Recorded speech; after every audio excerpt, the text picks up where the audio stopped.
ধানের শীষ আমাকে এখানে মনোনয়ন দিয়েছে বিএনপি, ধানের শীষের প্রার্থী করেছে, কিন্তু অন্যজনকে যদি দিত তারাও যোগ্য, কিন্তু আমিও তো তাদের মেনে নিয়ে নির্বাচনটা করতাম। কিন্তু গতকাল সেখানে একজন প্রার্থী যিনি ছিলেন তিনি তার বাড়িতে এসেছিলেন, সে বাড়িতে এসে তিনি তার নেতা কর্মীদের কিছু উস্কানিমূলক কথা বলে গিয়েছেন, এবং সেই উস্কানিমূলক কথার বহিঃপ্রকাশ আজকে আমরা দেখতে পেয়েছি। ইতিমধ্যে আমরা জেনেছি পূর্ব চান্দরা পাশা গেটে তারা ধানের শীষের কর্মীদের উপর হামলা করতে গিয়েছে।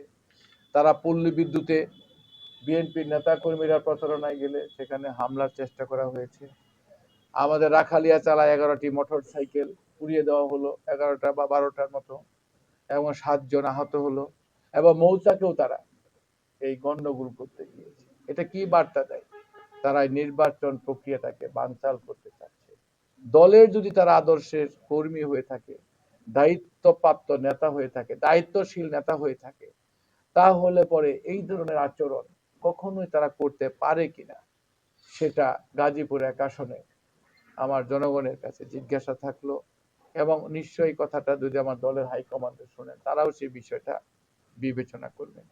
এবং আমি প্রার্থী হিসেবে আমার উপরে অর্পিত গুরু দায়িত্ব আমি কিভাবে সম্পন্ন করব, আমি সেটা করার জন্য যখন ব্যস্ত, সেই মুহূর্তে এই নির্বাচন বানচালের প্রক্রিয়ায় যারা জড়িত হচ্ছে, আমি মনে করি তারা আওয়ামী লীগের দূষর হিসেবেই আমার কাছে বিবেচনায়। কারণ এখানে আমরা দেখেছি গত পৌর এবং উপজেলা কমিটি যখন দেওয়া হয়েছে, এই 82 জনের মধ্যে প্রায় 36 জন তারা 5 তারিখে তারা আওয়ামী লীগ থেকে আগত, এবং তারা 5 তারিখের পরে।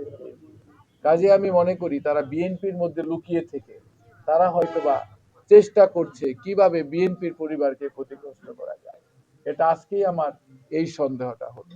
যদি তারা মনে করে থাকে যে এই মনোনয়ন যোগ্য হয় নাই, মেয়র মুজিবুর রহমান উপযুক্ত নাই, তাহলে তারা সেটা আপিল করার সুযোগ আছে।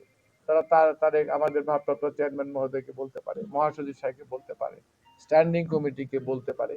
দল যদি আমার পরিবর্তে আরেকজনকে দেয়, আমরা সবাই তার নির্বাচন করব। আমি তো দল করি। আমার কাছে সবথেকে বড় আমাদের মায়ের সুস্থতা, তারেক রহমান সাহেবের দেশে ফেরা, এই নির্বাচনে বিজয়ী হওয়া, তারেক সাহেব যাতে দেশের প্রধানমন্ত্রী হতে পারে সেই লক্ষ্যে দলকে ঐক্যবদ্ধ রেখে কাজ করা। কিন্তু আজকে যেটা দেখেছি সেটা খুবই দুঃখজনক। আমি এর তীব্র নিন্দা জ্ঞাপন করছি, এবং এর